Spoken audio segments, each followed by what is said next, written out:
What was that? That was I meant to talk about. Give me some gain. Nah. Yeah, I need to give you some gain, man. You need to be heard. Oh, you're being a rockstar again. Nah. We know what happened to Rockstar. What? They got breached. Nah. That's just you imagining things. But anyways, shall we start? Yeah, we should.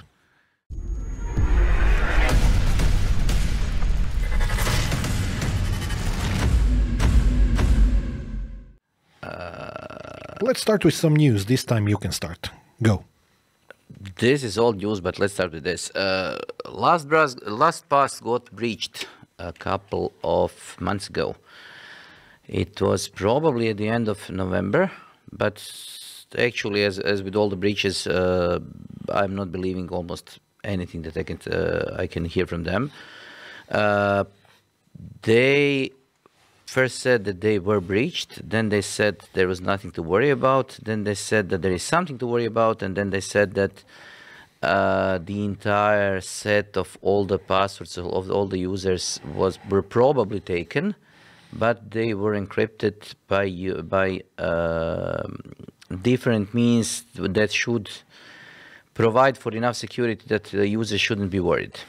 You are such a good historian. Yes, and I couldn't remember that if I tried. Yes, and the biggest problem is that once you get all the passwords encrypted, the only thing that stands between you and all the passwords is the encryption. And it seems that the encryption was varied based on when the user actually joined the service. So older users were using older versions of encryption. So all the older users and their master passwords are easier to decrypt than the new users. Probably using some older encryption mechanisms or less secure ones. Yes, but the biggest deal is not this. The biggest deal is that along with the passwords, which are encrypted, which is okay, and the master password wasn't stored at the LastPass servers, which is okay also, the URLs for all the services that the passwords referred to weren't encrypted. So basically, whoever got the database now has the information about which user was using which service. And this is making phishing attacks a lot more likely to succeed, because they can actually target you specifically by specifically targeting the users, the services you are actually using, in a way that you probably need a lot more attention to avoid. So people are afraid of phishing. People are afraid of old passwords or old encryption services being vulnerable to something. Whatever it is for the given encryption service, because nobody knows what the encryption levels were being used throughout the time. This is just pieces of information that came from the insiders that usually are basically just giving you breadcrumbs and saying, okay, this is something that happened, but I don't know all the details. And the last thing is that basically, it is never good when your passwords are in one place and this place gets breached. So, a question. Yes? If I remember correctly, you're actually using that service. Yes. I'm using the service. Okay, I'm not. So how does that make you, feel about the security of the passwords that you were storing in LastPass? Well,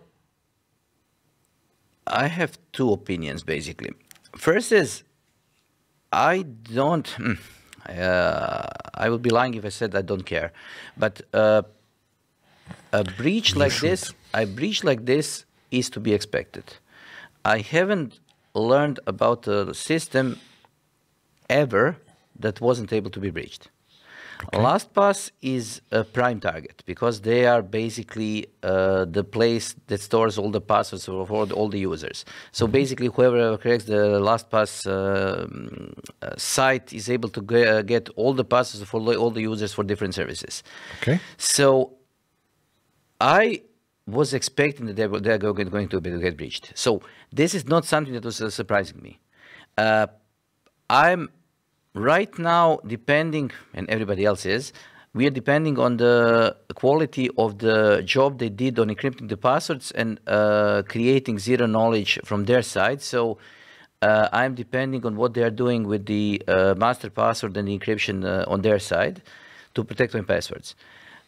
I'm glad that this service actually created a system that seems to be stable enough and encrypted enough to withstand an attack like this. So passwords are going to leak. Data is going to leak. Your email address is probably has been breached multiple times. If you are on the internet, as we are for the last 20 years or so, your email address and your personal data is probably breached in multiple times. Multiple times, probably in tens or in hundreds. So if you go to haveibeenpawned.com, you can see that your email address has been breached multiple times, and this is something that is unfortunately becoming normal. Good thing is that there is another mechanism that was implemented by the LastPass that created enough security for the passwords, even though they are breached, that would stay encrypted. So this is unfortunate. It was to be expected. And the good thing is that right now we don't have anything to worry about. You think? Right now I do. Because It's weird. You seem oddly relaxed about this. Yes, because it's been a month. If anybody managed to breach a couple of hundreds of millions of passwords, and we should have been seen misuse of all the services that were covered by those passwords. So we didn't see any large-scale misuse. So I don't think that the encryption was breached. So I'm hopeful that this is going to stay the same. So nothing is going to happen. And this is a good thing to have in mind when you're choosing your password service, because right now, I don't want a password service. This is where I'm standing. I'm not using LastPass or any kind of service like that. I am still in the good old-fashioned, my brain is my black book. You remember those small books? Yes, okay. Yeah, that we used to have, small blocks of paper that we used to have 20-something odd years ago when we started. I'm still like a proponent of the way of thinking in which I'm not letting any kind of external service have my passwords. Point, never gonna ever change that. I don't care what anybody thinks. Okay, but I'm on the different side. I think that a password service is needed because Why? I don't want to remember passwords. I want my passwords to be unique for each service. I want my passwords to be complicated, and I want my passwords to be long. So we are talking yet again about convenience. Yes, it's convenient. Mixed with a little bit of laziness. Yes. It's Okay. inconvenience Equals because progress. That's what you're saying. yes, because laziness in this particular case can be either reusing the password, using a short password because you're lazy to type it out, and basically lowering your security profile, or being lazy by using a service that can be breached, and it is expected to be breached, but then having that in mind, having a much more robust security profile. Okay. I have one more question for you before you go on. I'm sure you have a lot of stuff to say on that because you've been using that service for years. I've never used it, let's say proudly so, not because of this. So I'm getting no solace. I'm not laughing at your face because of this happened. I'm pretty sure you noticed that. There are many things that would make me laugh my behind off, but this is not one of them because it would be irresponsible and downright hostile. But that being said, do you think that my approach is wrong? Honestly, yes. Why? That's exactly the reason why I'm asking you, because that's what I got from you. Like I got the feeling that you're going to say that. I want you to explain that to me. It's easy. You are basically, however do you think that you are mixing your passwords and creating them to be less memorable and less easy to decrypt? You are depending depending on hundreds of services to keep their passwords in check. So if your password is breached on one service and you're using similar passwords or the same password on different services, No, I'm not. okay, you are not, but Most a people lot of probably are. most people are. Okay, I agree. So you are depending on hundreds of services being able to keep their passwords safe. I prefer to have my passwords on one service being encrypted, being taken care of. I do hope that they are not going to get breached. If they are going to get breached, and they are eventually, I'm hoping on their protocols to secure my password as much as it is possible. Because on the LastPass, my master password is probably 70 characters, 80 characters longer, so on, so something like this. So I'm depending on complexity of the password and complexity of the encryption to keep my password safe. And then I think that my passwords are going to be okay because I'm using different passwords on different services. So if any of the services get breached, the only thing that this person can get is this particular service. Okay, I have two things to object to. Okay. Completely rational, the things to discuss. One, there is a valid legal reason why I'm not using any external password services. And the reason for that is various companies that I work with have ISO 27001, 2, whatever. Okay. So I am basically by signing contracts with them, which I do have for basically protecting the data that they have, I have an obligation not to store those things anywhere. Okay. So that's the first reason. That's one of the boundaries that I have. You might not have them, but I do. And it's completely okay. No, it's not like everybody has to have them. But I have a larger problem with this. And this is also going to be a part of our discussion, in the next topic.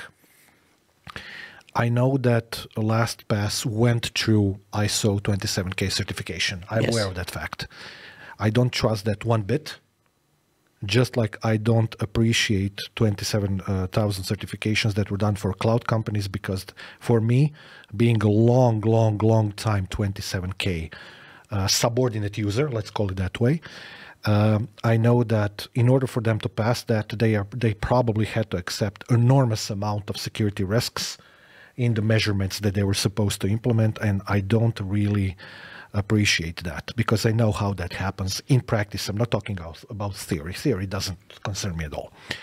But the second problem that I have with this is because of the fact that somebody's passwords leak, you can clearly see that leads to some other problems. Coincidentally, our next topic, which is related to GDPR, because we live in the European Union. GDPR is the law of the land, and the password being a private type of data for each and every person, for each and every service, if it gets breached, that leads to larger data breaches on various services, and that leads to larger problems. I'm sure you understand the logic.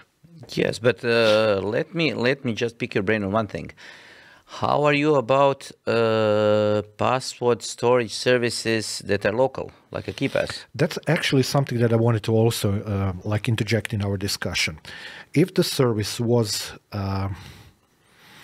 let's say that I have a contract that I work for just one company in 27,001, just to use it as an example. If they had that kind of service and they protected it with some of their operational security measurements, and if they allowed me to do that, I would probably use it. Then second part of those, so passwords that are related to their services, that's what I'm saying. General services that I'm using as a private person, not related to my clients' access mechanisms, I would store perhaps on some local service which is completely within the realms of my management, so that I can protect it via my security measurements, etc. And I would probably end up in this, if I were to implement that thought process, I would have to implement that times X the amount of companies that I work for that I have 27,000 certifications, which would be enormously complicated to implement operationally. And that ties really nicely back to the original point that we already discussed in short, which I made a couple of minutes ago, which is for outright convenience and laziness, I'm not ever going to do that. Okay. Okay, I'm completely fine with you. And I'm completely fine with your Because your I think that you are basically not wrong, but I think that you are overcomplicating your life in some part of it, because trying to remember hundreds of passwords is basically complicated. It is. And then you are going to give up at some point in time. And most probably you are right. yes, and this is the point in time when you should be prepared to use some kind of service. But you will come to your senses. I know that you are going to, because so we are just going to wait. You are going to wait for me to come to my senses. Yes. If that doesn't sound condescending, I'm so proud of you. That was excellent job, Jan. Yes. That was nicely served, a plate of condescension sprinkled on top with a little bit of Parmigiano. Yes. Excellent job. Because everybody comes to their senses. Proud of you. Yes, unless if they don't come to their senses, there is a certification requirement that is going to make them come to their senses. So I wouldn't be, for example, right now, there is a basically obligation on 27001 certification for security that says that you need to periodically change your passwords. Yes, correct? Correct. There is also a Microsoft recommendation that you do not change your passwords in the cloud and use complex passwords as complex as possible, correct? No, they have a recommendation to change them and make them as complex as possible with password policy being something. I don't remember what exactly the policy was, but maybe I missed. Maybe you heard some news that I didn't see. That's always possible, of course. Yes. Okay. So the problem is that here right now I'm going to quote from the Microsoft site for password guidance for the administrators. So it says, maintain a 14 character minimum length per requirements. Don't require character composition requirements, so don't require special characters. Don't require mandatory periodic password resets for user accounts. Ban common passwords, educate users, enforce registration for multi-factor authentication, and enable risk-based multi-factor authentication challenges. So stop for a second. The set of these rules that you just mentioned, the first, let's say 4 or 5 of them, are if you kind of like go about it in a less than honest way, you would say that they are completely crazy, which they are. But if you combine them with the last part of that, a couple of bullet points at the end, enforce multi-factor authentication, etc., then it kind of makes sense. I'm not saying that that's the best way forward. I wasn't aware of this. I have to use the word. This is stupidity. I think that there's a lot of discussion. This is practicality mixed with stupidity. No. This was a lot of discussion summarized into something that actually makes sense. Let me get things straight. Maintaining a 14-character minimum length requirements actually means that your users are going to need to create a complex password. Which is going to end up on a post-it note on the keyboard or on the screen or in not requiring character composition requirements means that they're going to create a password that is memorable. So, which is completely opposite to what you want. Yes, but if your password is long enough and it's memorable enough, people are not going to write it down. And this is the reason why the Microsoft did this, because the idea behind this was, if you make the person create a password that is not memorable, and you make the person change this password every couple of weeks, every couple of months, whatever, you are going to make this person first use similar passwords, and second, you're going to make this person write down the password each time. I think that you're reading this a little bit wrong, or I am. But let me kind of like summarize what I'm reading on the screen that you are talking about. For me, all of that what you said would be perfect. It just has one thing wrong. So if you go back to the original list of those bullet points, yes, the first one needs to be changed. 14 character minimum Yes. length requirements. So I understand where you're going with this. You want lower? No. Of course not. I understand that remembering complex passwords is difficult for vast majority of the users. That's human. So I agree. Therefore, requiring complex passwords, which also security-wise makes a hell of a lot of sense, is completely fine. 14 is not the number that's good. If the password was 30 or if it was a sentence. So my dog named Bobby is one excellent pet, but I also like my cat named Bobby. Whatever. Yes. If that was a password, which was required by length or by some kind of password policy, I would agree with you. But that's not what's written there. Yes, because they are reluctant to do this, but they have an explanation here. Okay. So password expiration requirements for users. Password expiration requirements do more harm than good because these requirements make users select predictable passwords composed of sequential words and numbers that are closely related to each other. In these cases, the next password can be predicted based on previous password.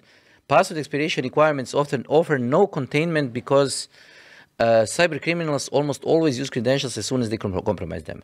So basically, what they are saying is that they are aware of the fact that we are humans. Yes. So they changed all of their password policies of the yesteryear so that they fit the current time, which means that they are trying to, let's say, formalize what they've learned over time, that most people are not using password policies in a way in which they envision them. Yes. Correct. I agree. So this is something. You consider that to be good?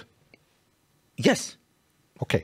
I don't consider that to be good, but I understand.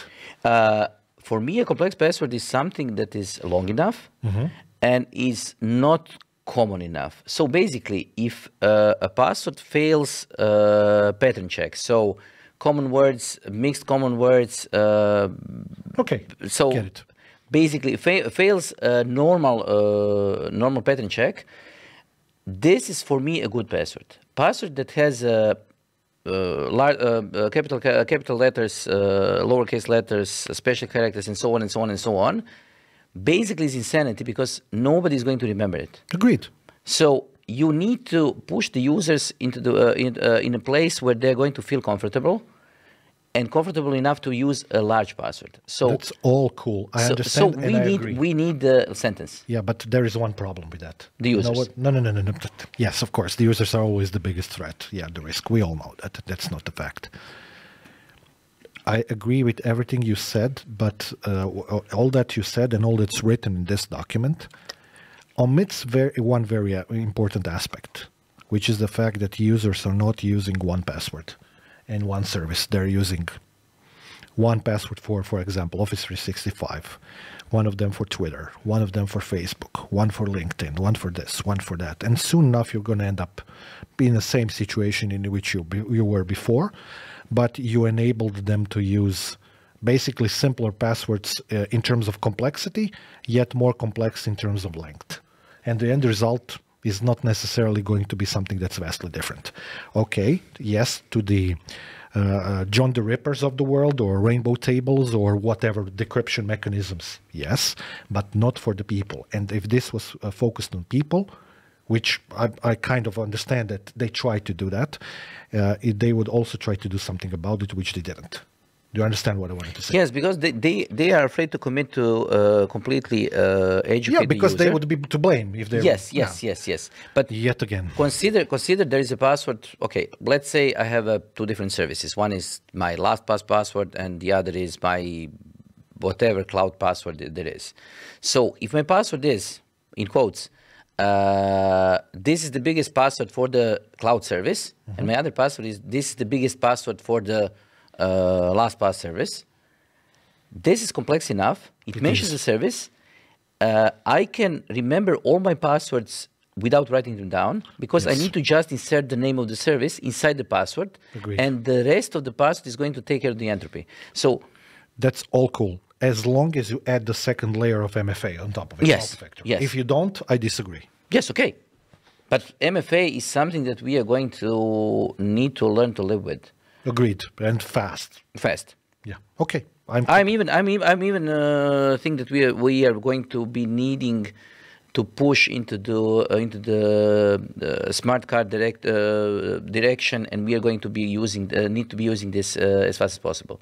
So I think that we, especially the DevOps guys and the guys who are doing the work on different systems, we are going to quickly need to implement not only two-factor authentication, but even three-factor authentication that is going to include some sort of either the free fingerprint or some sort of biometrics. And biometrics... You don't want to go in that direction. Yes, and I do want to go into that direction. Legal framework says you don't. Okay, but not for the protection of the password, for the protection of the system, because I don't want my fingerprint to be stored on the service. I want my fingerprint to be stored locally to decrypt my local encryption set that is going to decrypt something. Yeah, but you're not going to get that. My point, actually, if I can go a little bit to ancient history, we used to have a solution for that problem. Okay. Which was implemented in the 90s when we started using internet, both of us. I remember more than a few of our friends working for our academic research networks used to have RSA keys. No. It's not only about that. It was what was the name of that token that you? RSA ID. Yeah, RSA ID. RSA ID. Yes, but on top of it. Please notice that I didn't say triple factor. I said multi-factor authentication for a reason. We used to have also the capability to use S-keys. Do you remember that? Yes. S-keys. If you said something like that, like S-key and our secure ID, that's what we were discussing, then I'm with you all the way. That's absolutely perfect, and I would say reasonably, within the realms of reason, statistically unbreakable. Yes, but when we started this, we said that we are going to go into the first news because this is going to be only 5 minutes or so. So maybe we should. We are miserably failing on this front, and I think that we should sometime later revisit the entire password security user conundrum, because users are complicated in the way that they are simple. I'm not going to call them any names, but let's say that I don't trust in a common user. The only thing that I believe is that the common user is going to use his common sense to create a common password that is going to be easily breakable. Agreed. So I want to create a framework that is going to both push the user in the right direction, so not let him use something that is easily guessable and something that is easily crackable. And at the same time, I need this user to be to stay in the same. So he doesn't need to know why we are doing this. He needs to be comfortable in doing what we need to implement for the security. To implement the security set that is going to not only make us happy, but make us secure. Okay.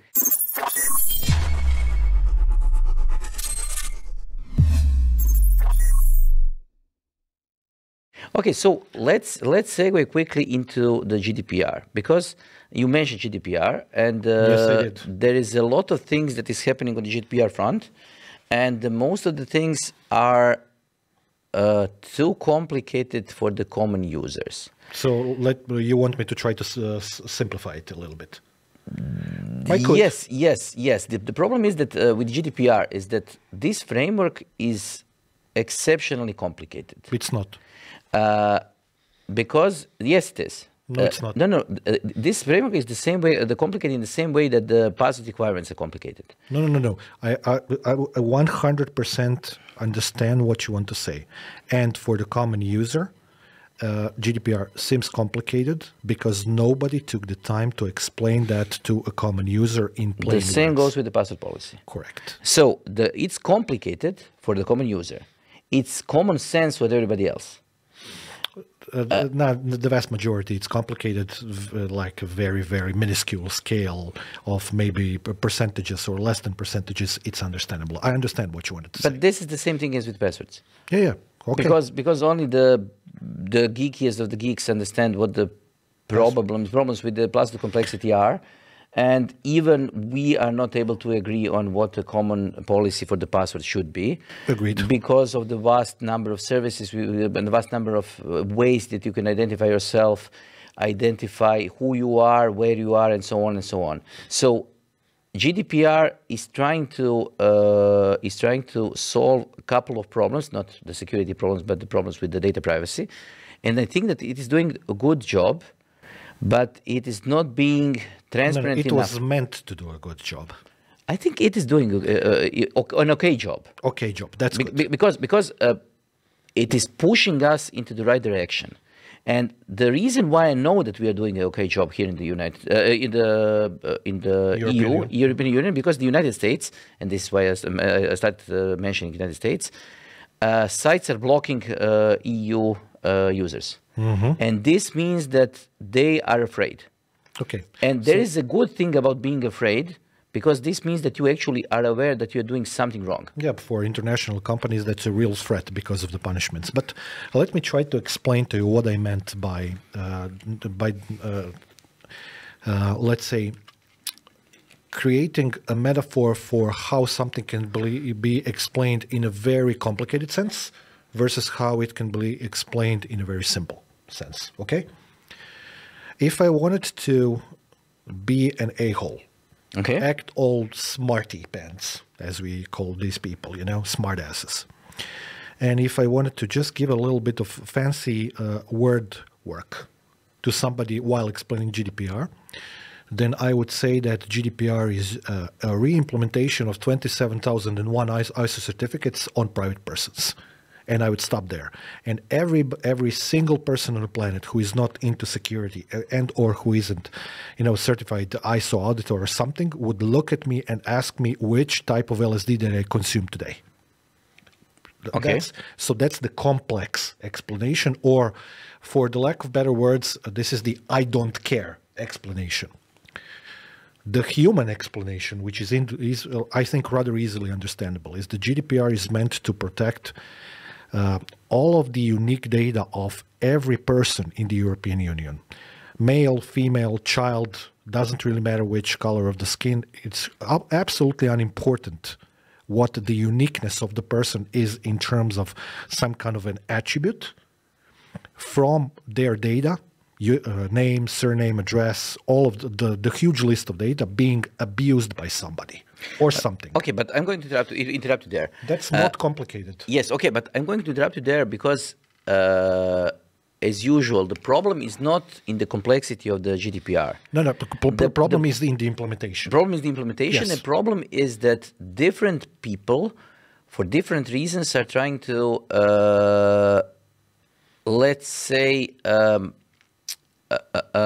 trying to find a phrase. They're trying to basically create a lot of fog around it, and they are trying to make it seem less transparent because they have different reasons why GDPR doesn't work for them. You mean different reasons or excuses or both? Reasons, because Okay.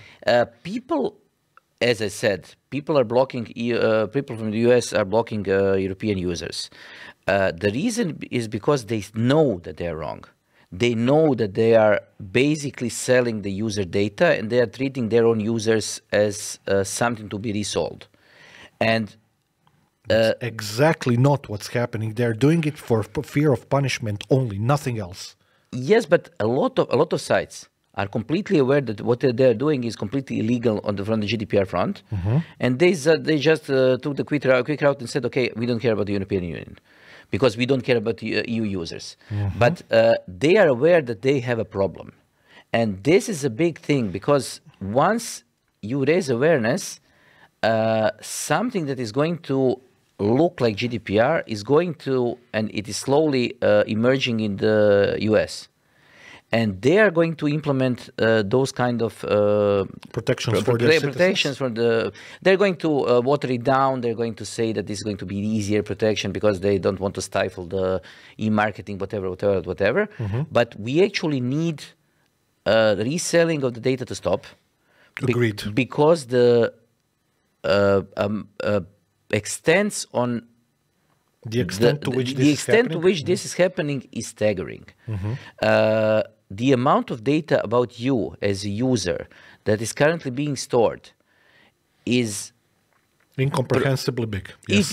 Not only incomprehensibly big, but being distorted by people trying to make sense of it, because people are taking the data that they don't understand and then creating decisions and assumptions about you And targeting you based on assumptions that are wildly inaccurate. And the main reason why they're wildly inaccurate because they are not able to be verified, because nobody everybody is afraid to put them out in the public.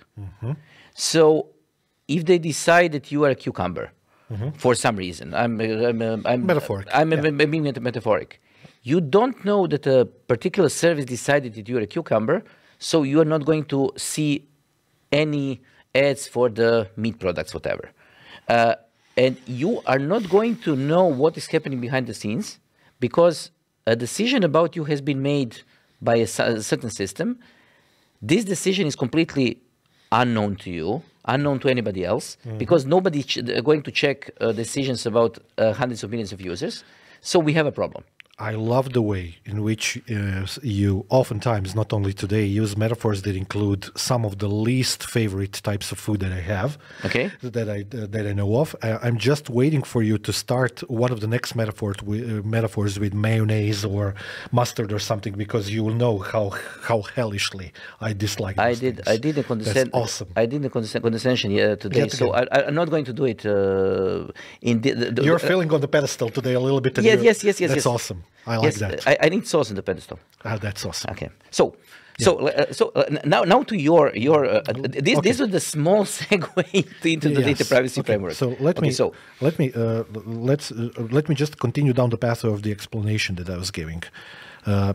Partially agreeing with you and partially trying to explain to you what the problem with GDPR is.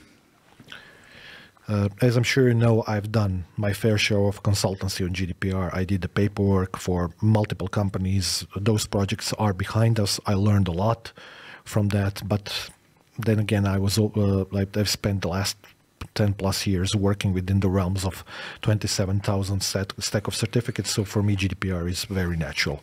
I agree. That's not like that for the most people. Hence the reason why a couple of years ago, I wrote a scientific paper for a conference that was basically telling what sucks with GDPR. And you know me well enough so that when I say something that I'm going to say right now, you know that I'm not saying this lightly. It's probably the first and the last time in my life where I said that a regulation didn't go far enough. Yes. Okay? Yes. Because it didn't. And I'm going to give you the simplest example of that, which most computer users can understand easily. Let's say 5 years ago, there was a big discussion about wireless security. And a lot of the, articles and even scientific papers coming out about wireless security explicitly said that WEP, web encryption, was not secure, which we know that it isn't. That means that most of the people who understood what's written in those articles switched to WPA2 or something like that, which is easily doable. When you go to your wireless router, you select the different options, select the passkey, you're done. It's a 3-second job. Okay. I would argue that that's an easy job to do. And also, again, giving credit where credit's due, a lot of that was down to the service providers as well, who provide internet access, because they give people their routers and wireless access points integrated with WPA2 enabled already, which is a good know that I did an article on this, and I did a piece on a paper on this, and that basically what was the main thing that I learned about the users is that if you are able to detect the amount of changes that the person does to their configuration, to their wireless configuration at home, under 20% of the users are actually changing the configuration of the router that they're given. Yes, but they were forced to change their routers over the years. Yes, because of the service providers. Yes. So basically, what I'm trying to say is that if you are doing the analogy to the wireless systems. No, it's not an analogy. We're going to see what it is. Give me a second. If you are going to do this analogy, okay, it is not an analogy, but when we are talking about wireless systems, this meant that basically the vast majority of the security of the wireless systems is in the hands of the operators. Correct. So if they are configuring their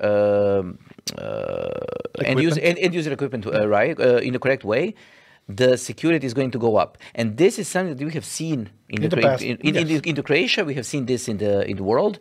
It's a good thing that if the end user is given the correct configuration, and if the end user is even given the configuration that is turned off, and this is okay, because a lot of equipment has been given to the end users, especially in Croatia. I know that the wireless was completely turned off, and the requirement was for the person not only to implement the VPA2, but also to turn the wireless when they want to explicitly turn it off, so that they are aware that they're turning it off or turning it on. This is something that actually made sense and made the wireless much more resilient to attacks. Agreed. No, this is what I wanted to say. But let me just say something. I'm going to interrupt you because I want to make this GDPR, this boring GDPR talk. It's not boring. Yeah, yes, I know, but you're a geek. Let's switch analogies. Let me just say that you are completely right. GDPR right now is not going too far enough. But I think that let's pull an analogy to the car seatbelts. You have to wait a second because I didn't finish my metaphor. But you have to hear it first. So just stop for a second. The reason why I said that GDPR didn't go far enough is actually using wireless as a metaphor, specifically because nowhere in the GDPR framework they explicitly wrote in an article of it that for security reasons, users and companies need to switch from WEP to WPA2, which is stupid. Yes, but the problem is that there is no equipment that doesn't support it. It's easy to configure, and most of the configuration on it is just like you said, and I could also said, in the hands of the service providers. But here is the kicker: GDPR mostly. Is something that mostly companies have to implement. Companies' wireless networks are a different topic. Okay, but let me just quickly go. That's why I wanted to say that it didn't go far enough. Yes, but let's first take into account that GDPR is something that needed to be drafted and then agreed on by what, 28 30-ish countries, 30-ish countries with different ideas, different objectives, different but this is not a discussable topic. All of them, I guarantee you that all of them think the same in this sense. So let's just do a quick analogy. Seatbelts. We agree that if suddenly your car stops and you are not tied down to your car by a seatbelt, you are going to continue inertia. Yes. You're going to continue in the direction that you were going as your car, and you are going to end up through the window or splattered on the window. Yes. So this should be considered a bad thing for you.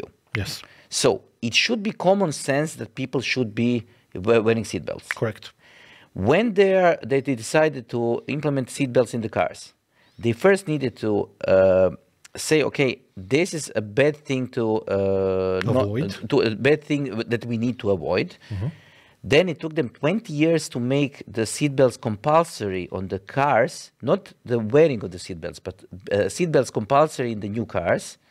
Then it took them around 20 years to make the seatbelts compulsory to wear in the car. And now we have come to a point where most of the people are wearing the seatbelts. So 40 odd years. Yes, but that time has long since passed, and technology is moving at a much faster pace. And if we analyze technology for the good and the bad things, which we are usually doing, I think that we should also always take into account that Einstein said that there is a difference between time when you're traveling slow versus fast. Yes. Time is traveling much faster nowadays. Yes, and now the problem is that even with the seatbelts and everything else traveling fast and being expanded and so on, there still are people who say, okay, my car has evolved enough to protect me, I don't need a seatbelt. Yeah, smart asses. Darwin Award winners, basically, because they are eventually going to end up in a problem, and this problem is going to be deceleration. But I remember the good old episode of Top Gear when they were discussing statistics of the traffic accidents, and they said something like, they were reading from an article in which they said that speed was the reason for whatever percentage of the accidents. You could argue that the 100% of the reasons why accidents happened is because somebody stopped too late. Sudden stop. Yes. Yeah. You know. The problem is the deceleration. The problem Yes. is not the acceleration, but deceleration. You basically stop too quickly. Yeah, and physics took its toll. Yes.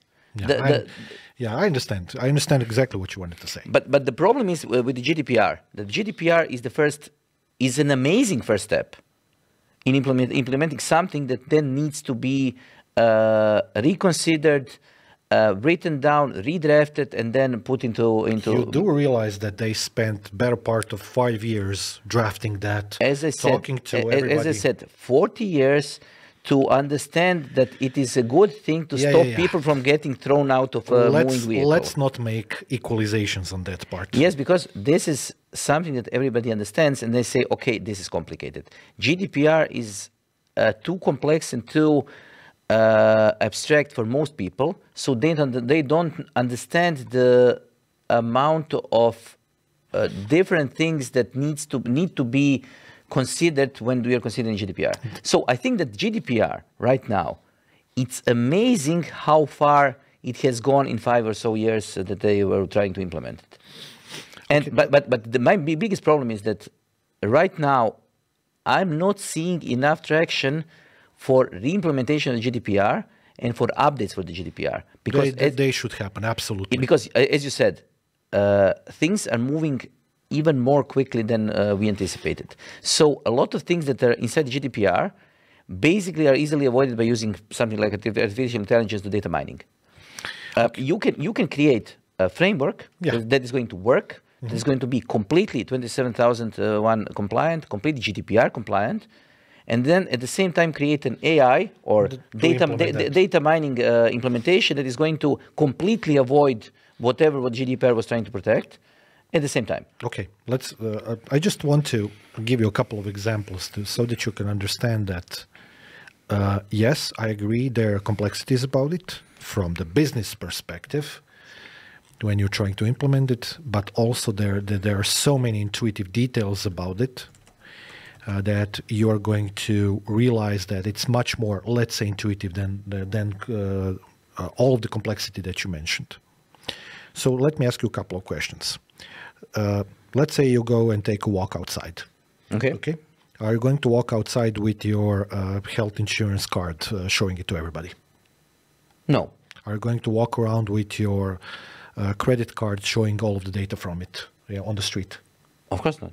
Are you going to walk around with your telephone numbers struck to your chest and showing it to everybody? Are you going to do that with your address? Are you going to do it with your, I don't know, social security number or something like that? Okay, but I have a counter argument.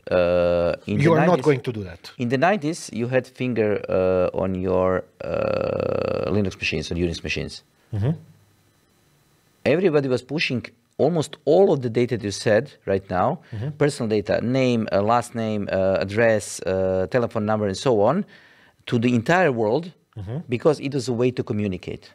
Things are changing. Yeah, that's what Latin people used to call a temporal mores. Yes, so this is the thing that I said. Right now, you are making completely valid points, but those completely valid points are right now completely irrelevant, because what we are trying to do, and what I understand GDPR is trying to do the most, is not protecting you from yourself. Is protecting you from larger companies reusing your data because they are able to get this information. Because the problem is not me showing my credit cards to everybody else. The problem is me showing my credit card to a person, this person creating a valid transaction with me, but then reselling the data about this transaction to somebody else. My point was that what used to be walking around with those data struck to a chest is nowadays being on the internet. Yes. Okay. Yes, but you are not the problem. No, but I understand. You are not the problem. You walking around with your credit card. You are the smallest. You are the smallest problem in the chain. Correct. The biggest problem is that a scammer is going to take advantage of that. No. That the companies are going to take advantage of this. As they said, Google said, "Don't be evil." Then this disappeared.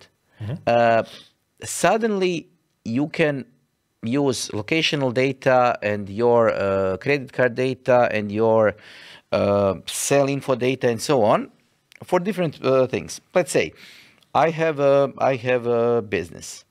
I want to see how many people are noticing my business in the street. There isn't anymore, but there was a framework and a service done by providers of the cellular networks that enabled you to say, okay, who actually passed by my business, how old is he, who is he, what is his demographics and so on, different data, who stopped by my business. And this data was actually pretty granular to a point where you could actually identify a single person. And this was for sale. So you could buy a subscription service to say, okay, I want to know how many males aged from 18 to 23 were going by my office space, and how many of those stopped and looked in my shopping window or so. So this was actually available. And this shouldn't be available by any means, because an operator should be providing you with the service and not using you as the data point in selling this service to other people. Yeah, data source, basically. So basically, the GDPR is trying to stop this. And this is the biggest thing that I wanted to stop. And then the rest of the itty-bitty details about which kind of privacy are we going to implement. But first, we need to stop the information being resold. Okay, two things. Agree. As far as I'm concerned, the discussion done. Two things. There are different classes of data, and location data, up to a point, is something that's extremely important for IT services, because it enables users of those services, specifically, let's say, websites, etc., to have the convenience of being served with data by the most convenient location. So location meaning you have your service all over the world. If you're a global service like Amazon or whatnot, if you're sitting in Germany, you want to be served by servers that are in Germany, UK, US, etc. Load balancing is based on that idea. So it's different if somebody is trying to sell geographical location, which is broadly general, versus selling everything else. I'm not saying that it's not a part of the same story, but location is something that changes constantly every single day. This is not a problem. You know? Because No, I know. I just wanted to tell you, you don't have to defend it. I understand what you wanted to say. I just wanted to say that there are valid reasons why some of the services might need some of those data. But I understand for this. For the convenience of the users. But we are not talking about this, because your credit card data is needed by a service. Yeah, if you punch it in and you want them, forget it. So if you want to do some kind of service, I don't know, you want to stream YouTube or you want to stream Netflix or whatever, your location data is important to the content distribution. Yes. So content distribution network is going to use this location data. I'm completely fine with this. But the problem is when this data is being resold for different purposes. I know. And this is the reason why I like GDPR. Yet again, we are talking basically about the morality of the story. We are talking about defining the lines. Yes. We are trying to, let's do another analogy. We are trying to define what the drugs are in order to make some drugs illegal.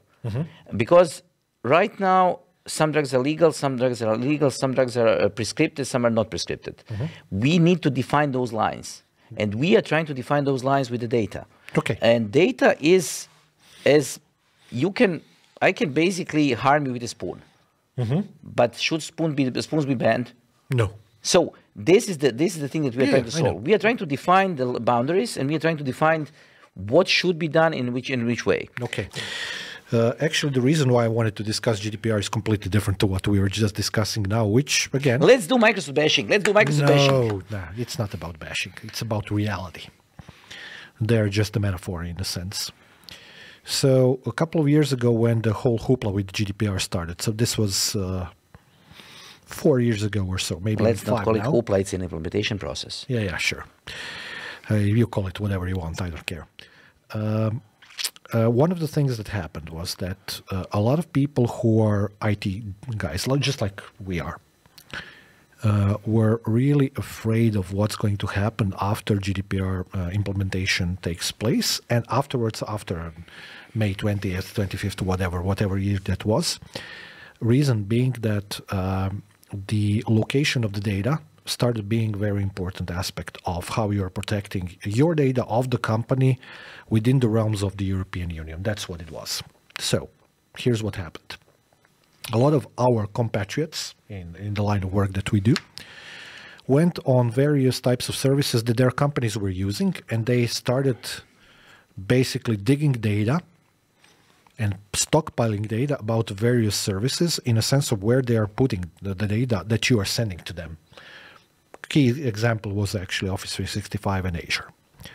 Reason why that is important is because people went really with the fine comb through every single line of text that was written on Microsoft website. I know that because I've done hundreds and hundreds and hundreds of hours of education about both GDPR and Azure and Office 365 and whatnot. And I noticed from the feedback from the students from the class attendees that I was doing, that they went really deeply into that. Here's the reason why. If you went really deeply into the documentation and if you checked the locations of where data from Office 365 and Azure was backed up,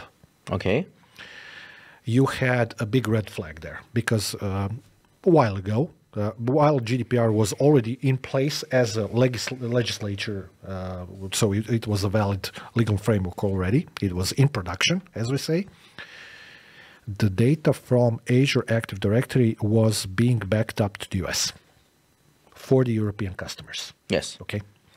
Yes, Microsoft took a little bit of time and they fixed that and they published that, etc., etc., etc. All of that is cool. They, of course, a reasonable person would act all, justice and say, yeah, you should have done that before the deadline, blah, blah. Let's not get into the political discussion about that.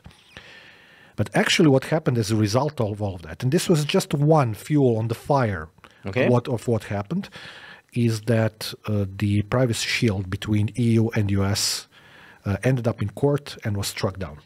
Okay. Which meant that basically if you want to go hardline, and if you want to be completely legally correct, you had a chance to say that most of the processes of exporting data from EU to US was legally outlawed, unless there were some provisions like standard contractual clauses and etc. There were some like roundabout ways how you can do it, but it was very difficult to do that. Way. Which meant that basically overnight thousands of different companies in EU and thousands of their compatriots on the US side were left with no legal way of sharing data. Okay, so Microsoft slowly over time, for example, in their, I'm just using them as a metaphor now, not as the primary suspect or something. They fixed some parts of that, etc. But it took them a long time to fix some other things which were still unfixed a month ago. And I saw an article roughly a month ago about Germany, and I'm sure you saw that. They said, yeah, we are done with this. Office 365 go away from our schools and from our education because we are not happy with the way in which you are treating the personal data. And their basically legislative body, which is in charge of being like the governing body of GDPR, just like ECB and ICO in UK, published a report in which they said that they are not compliant. They started working with Microsoft to fix some of these errors in 2020, which now it's almost going to be 3 years. But the Germany thing that happened, the ban happened actually 2 months ago, or a month and a half ago, which is much more recent. And all the while that was happening, because of the fact that Privacy Shield was struck down in the European Court, because of the fact that the implementation of any kind of privacy between EU and US was basically impossible in terms of data export, they started negotiating, let's say, a new version of that document, which is the reasonable approach and the way in which that should be done. Okay? So they started talking about something that's nowadays called the transatlantic data policy. Basically, this was something that was enacted a couple of weeks ago, perhaps.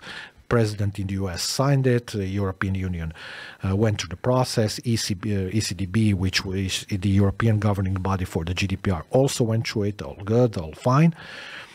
But at the end of the day, when you look at all of that and all of the timeline, and when you look at all of the things that happen in Germany, there were some other processes in France and all over the EU because of all of these problems. I would say how convenient that for years and years, they were basically still probably most of the companies exporting data. Nobody did anything about that. And yeah, I'm sure that the thing that happened in Germany was in no way related to the fact that finally they were able to strike a deal that finally legalizes the way in which this can actually legally be done. Again, okay, this is the way in which it should be done. There's no argue there, so that's good. But it stands to reason to kind of like conclude, and this goes broadly to the point that we were discussing earlier as well.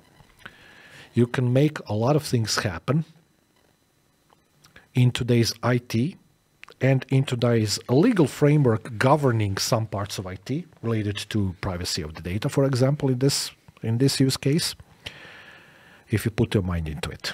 Okay, but let me now, for the common people out there, let's sleep with common people and let's say, okay, what is the point of all of this? I'm going to play the devil's advocate now. No, I'm going to play the stupid one now. Okay, that's so cool. Computers go burr, GDPR goes what? Okay, so two things.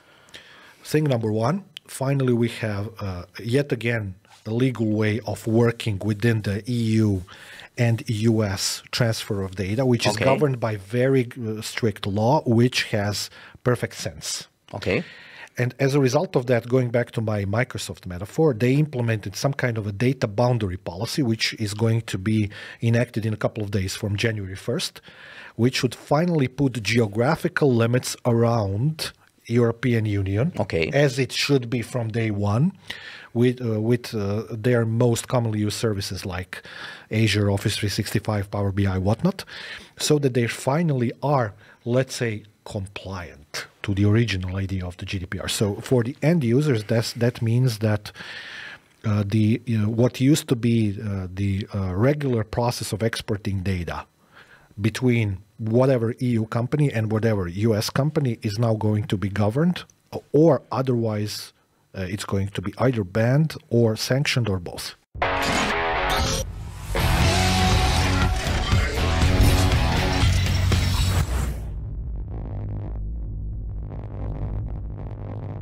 You mentioned Twitter. Yes. And coincidentally, I think that's our next topic. Yes, because I have an axe to grind. I have an axe to grind because I want to say, okay, Twitter has done a lot of things in the past couple of months.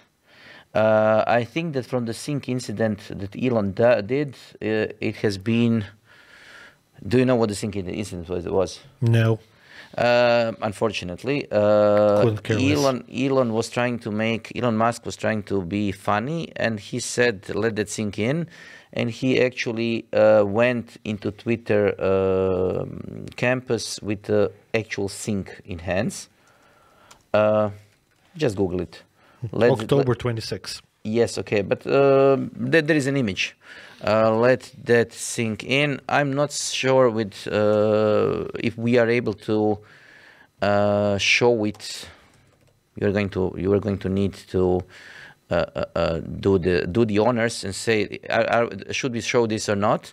There is an actual image of him putting the sink, walking with the sink into the Twitter's. Now I remember what it is. So, but this was something that happened a couple of months ago. Twitter went from being a publicly traded company to being a private company. Okay. It took Elon Musk $44 billion. So for the normal of us, it's 10 to the power of $9 in cash, or in cash and stocks. Times 44. So times 44. Because I hate the million problems that we are faced with when you're talking with those guys across the pond. So he paid $44 billion for the Twitter. It's now his company, and he's alone, which is also more than partially wrong, because he didn't get his money in. He got his own shareholders, so he borrowed the money from different interest groups. So different interest groups gave him the money to buy the Twitter, because he didn't have $44 billion. It took him quite a while to get this money raised from different groups, because he had to share his shares in the Tesla. He had to get different people to loan him the money, because he needed to pay out the private company at a certain price. Okay, I have a question. So I have a couple of questions. Okay. Start. A couple of questions which might seem strange. The first one, you knowing me, is not going to sound strange. Why do I care? And so in brackets explanation, I'm not a Twitter user. I've used it for 6 months as a part of a program that was publishing links to my articles on it. Never ever published, I think, a single tweet as a private person there. So in this segment, I'm going to be the stupid one, and you're going to keep on trying to explain to me why do I need to care about any of this. And also precursory to the future discussion, if this discussion becomes political, which it might, because oftentimes it's a little bit, let's say, leftist, rightist, centrist, this and that. If I start yawning, please don't hold it against me, because the reason why I'm going to do that, if it happens, is because I don't care about Twitter at all. Okay, with all of that being said, so why do we care about all of this, and what's the significance of Twitter for our everyday lives, especially in Europe?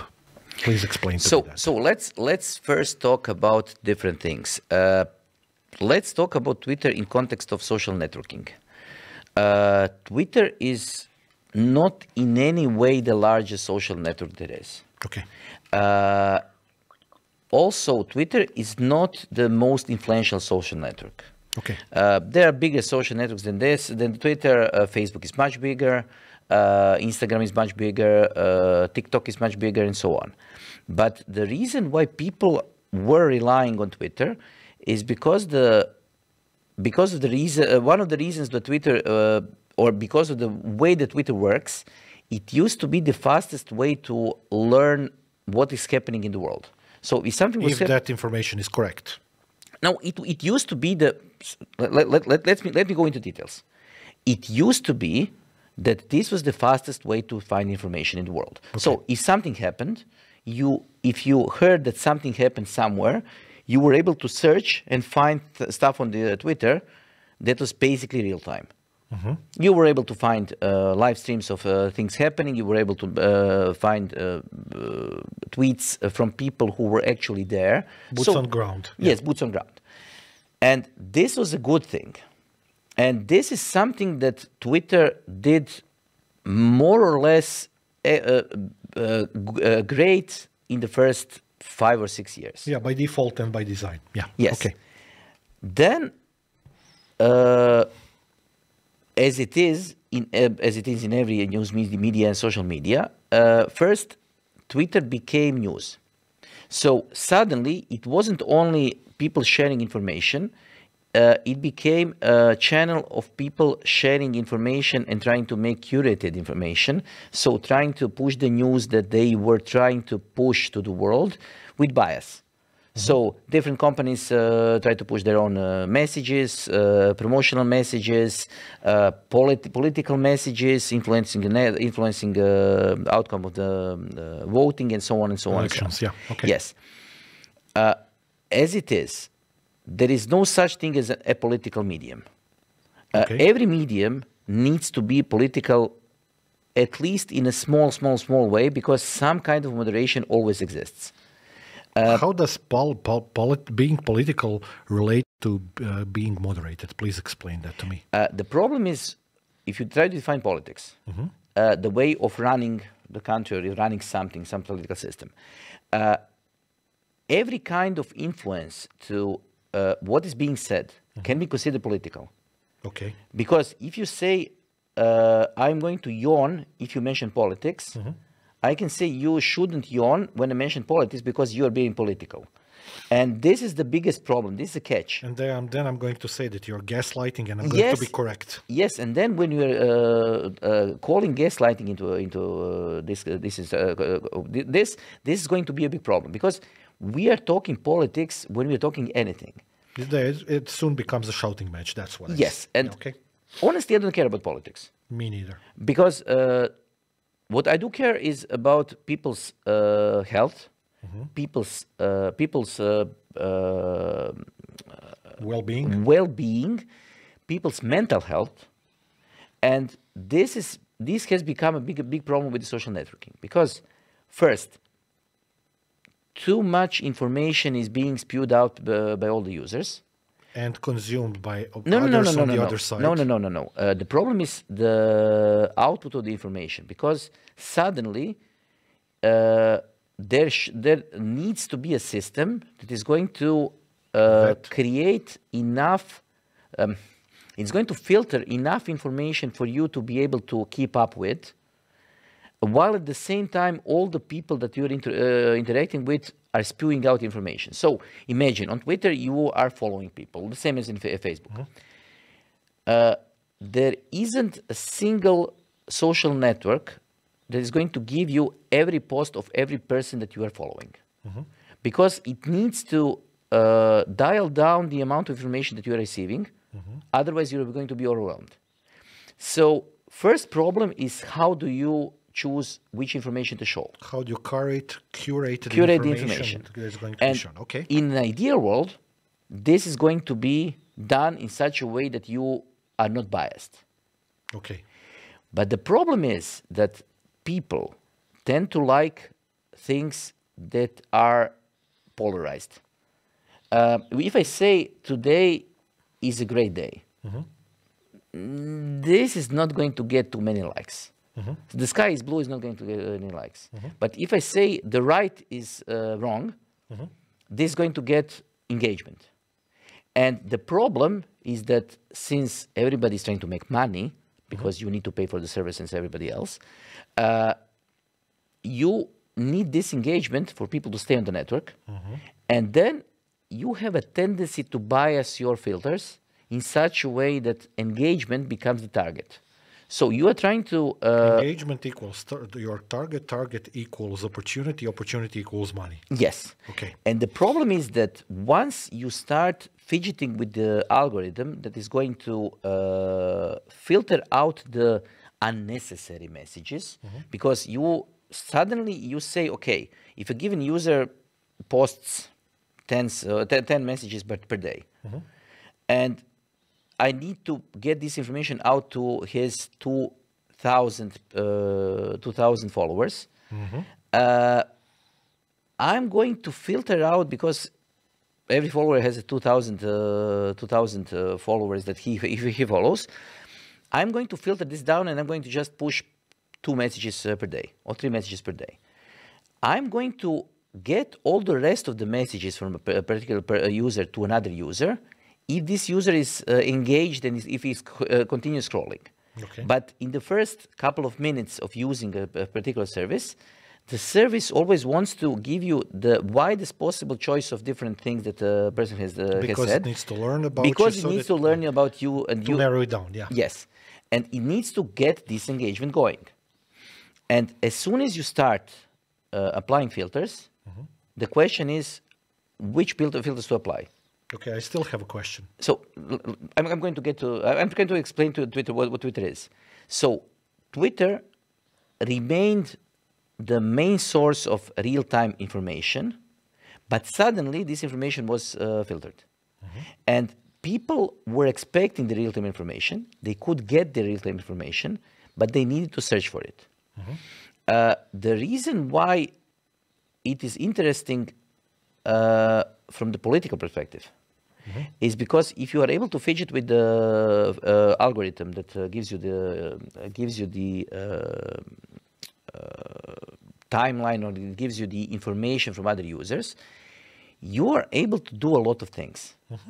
And first of those is you are able to basically completely bypass the GDPR requirements because people are actively using your service. They said that they are giving away the GDPR rights because they have said that by using their service, they are giving the right, the use service the way. Which is against the law. It's not against the law because it says that if you are if you enter into a contract that says that you are completely aware that what you say is completely public and you are publishing your data completely by itself, and it is needed for the person to be able to establish the communication, then it's up to the user. User can be, and Twitter has those kinds of filters. For example, you cannot post your on anybody else's phone number. If it's going to try to understand what is a phone number, then it's going to basically delete it out of your timeline. Regex. Yes. So, but the idea is that suddenly you have an enormous tool that is able to influence a lot of people easily. Okay. And now we have come to a point where there was a public company that did this, and now this is a private company that is doing this. Okay. And it is obviously so important to Elon Musk or to somebody else who is paying for him, because, as I said, $44 billion wasn't only his money. It is so important to get this kind of leverage on the social media market that they were willing to basically bet on $44 billion to be able to buy something that is not as big as Facebook. And I think that the main reason is because the Facebook is too big. Nobody is able to buy the Facebook and use it in such a way that it can use Twitter. So Twitter is influential enough and cheap enough to be... Just the right size. Yes, just the right size to be used as a tool to influence people, but affordable enough to be able to be bought. Okay, still have a question. Yes, I know you do. I have many of them, but I'm going to let them out one by one.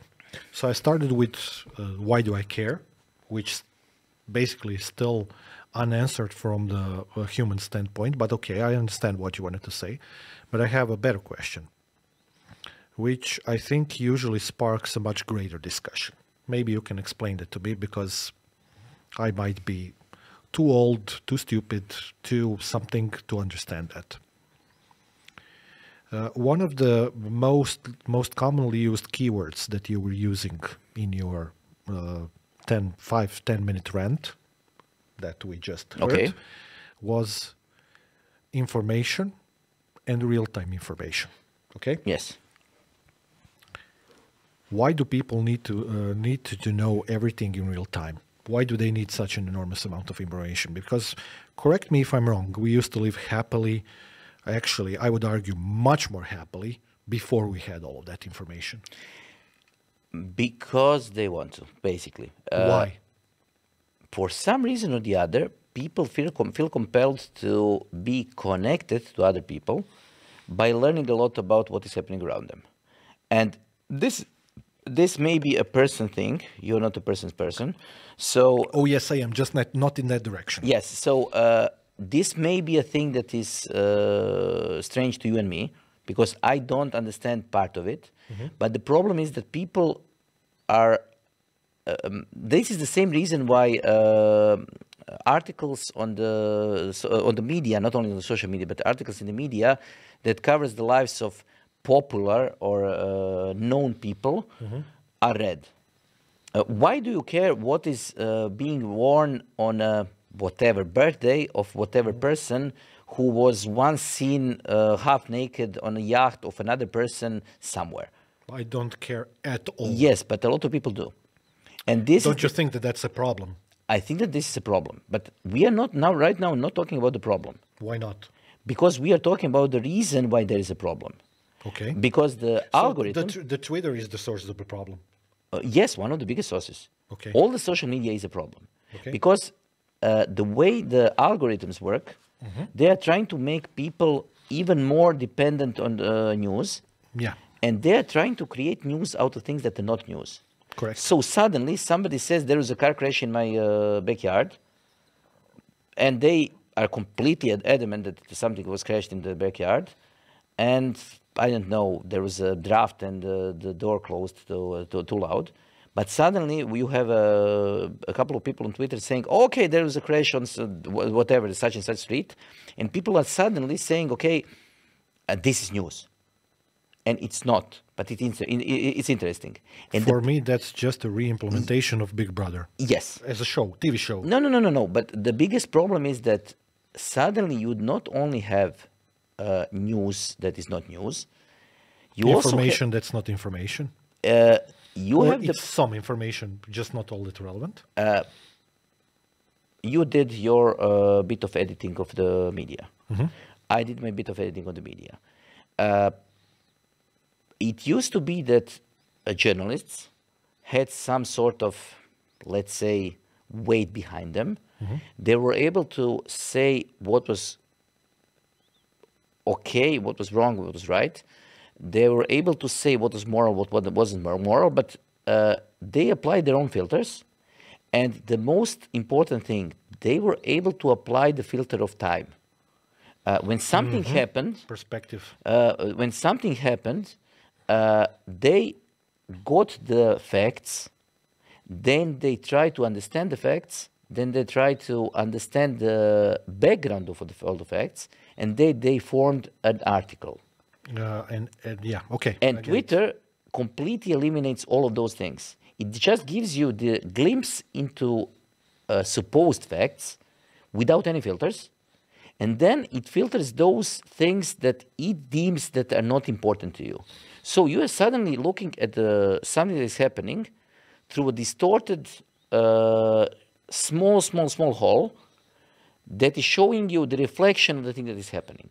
And this is the biggest problem, because you are creating a real-time feed of a completely uncensored stream of data that couldn't even be considered facts. It's just something that is from a viewpoint of a person who thinks that he knows what is happening. Okay. Again, I have two things to say. And the reason why I'm telling all of this is because, as I said, a lot of people like this. Both you and me, we don't watch television. Yeah. A significant amount of people around us watch television. So we are not younger people don't as a tendency. I think. but a significant amount of people do. Yeah. The problem is that we are not the target audience. Of course. And the problem that you have and that I have with some medium is that I completely misunderstand or I completely downplay the significance it has in the life of a normal person. Mm-hmm. And the biggest problem with the social media is that once you start applying filters and you start applying personalization, because it's the next thing, because it enables... That's why filters exist. Yes, but personalization of the filters is even worse. This means that you are creating a narrative that is going to be specifically targeted for a particular person. So we can do a short demo of this. I usually do this when I'm doing any kind of. Just give me a second. I need to into window. Can I say something? Just give me a second. Let me switch to this, and let me just open my YouTube. So now YouTube has absolutely no idea who I am. Incognito window. Okay. Yes. okay, I need to accept my cookies. I'm going to accept all the cookies because I want to accept all the cookies. It's going to give me some ads, and it's going to try to give me information that it expects me to choose. It's going to give me Mr. Beast is a very popular dude. it's going to give me some football facts. It's going to give me some natural facts that are going to probably be interesting to somebody. Popular music popular social things about Elon Musk and the AI, some cars, some smartphones, some try not to laugh challenge, some local whatever this is. Some shorts, half-dressed women, half-dressed men, some music.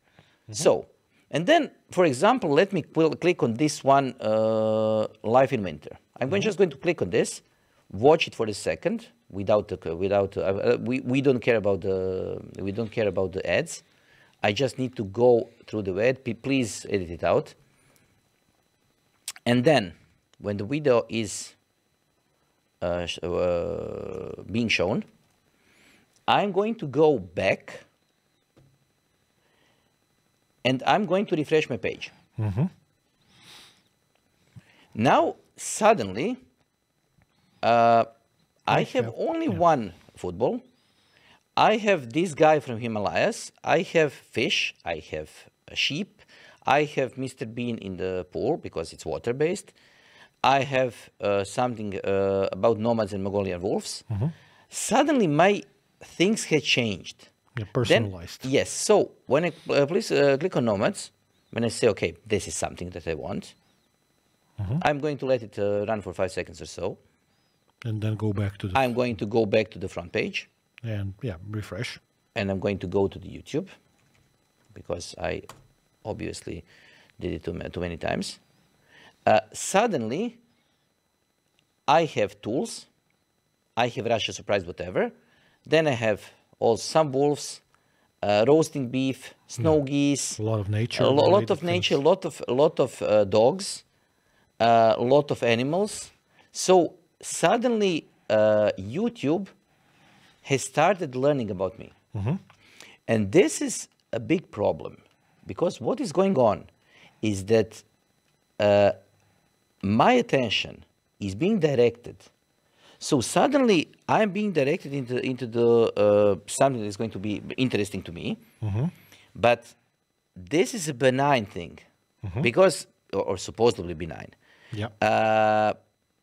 The problem is when you are being directed in the realm of text messages that Twitter is known for, and information that Twitter is known for, suddenly your bubble is being created around you that is going to filter out the information that Twitter thinks that is not relevant to you. So you are suddenly getting biased information. So call it leftist or rightist or whatever. Don't care. You are going to get your information biased in such a way that you are going to only see the information that is going to confirm whatever you are doing because Twitter wants you to stay there.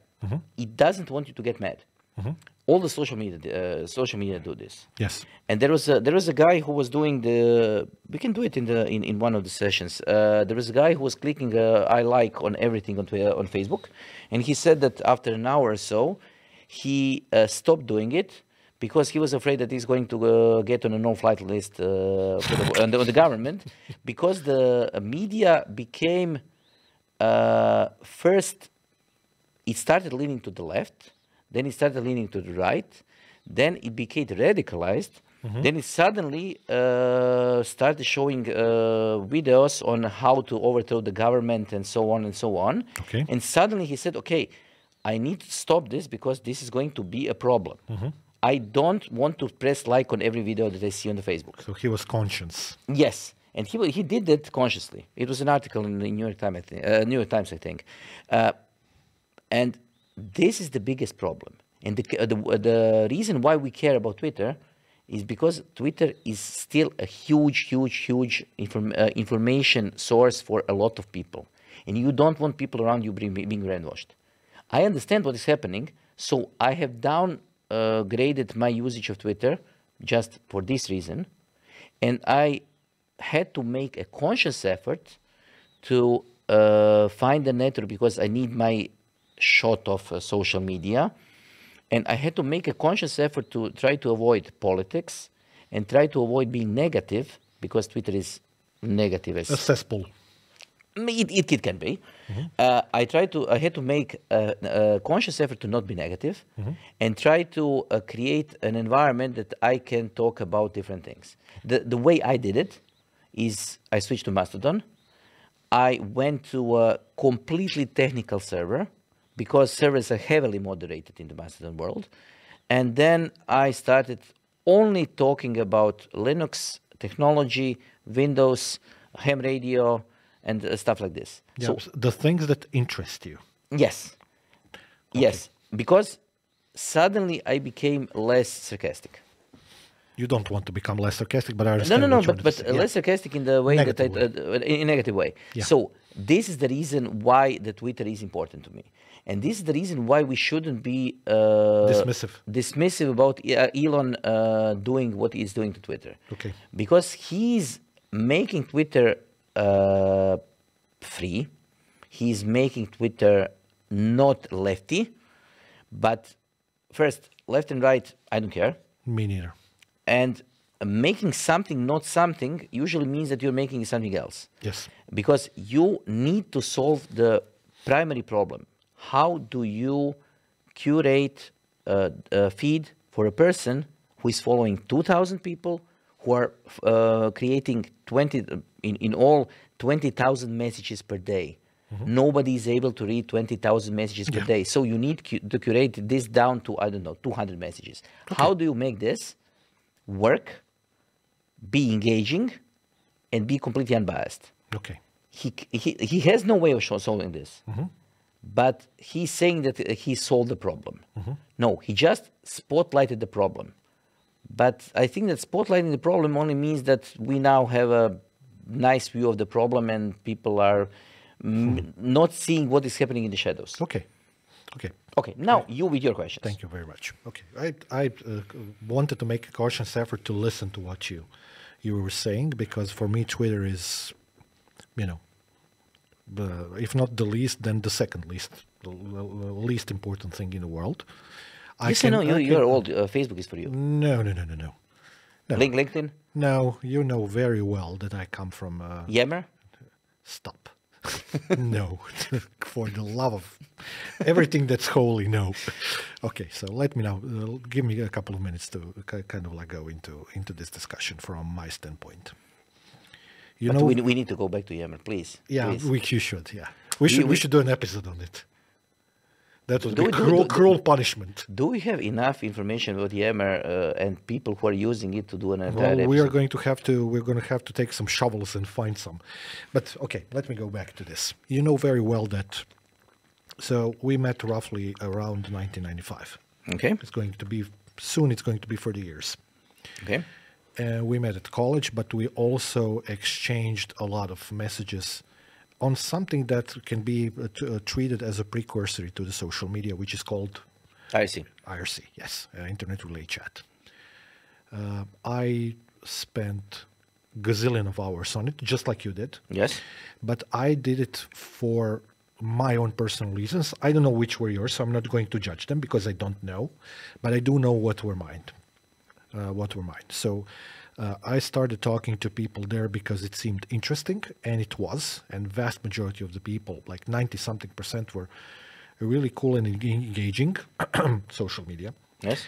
And the 10% that were negative and obnoxious and everything, I just filtered them out. I don't care. So that led to me being trained to ignore stuff that is irrelevant. The same is thing with me. Yes. Yeah. Okay. So that's the first reason. We are basically hard trained to ignore things that are irritating us. Yes. And we are pretty quick to actually dismiss it and block it. Yes. Yeah. Okay. Second reason was a much more conscious one, which was I wanted to start conversing on something. Some kind of a service, because that's the age at which this was born. But I wanted to do it in different foreign languages because I wanted to train myself. Yes. So I've spent hundreds and hundreds and thousands of hours on various external IRC servers, especially in English, where I learned a lot about it. A lot of it that still to this very day serves me very well.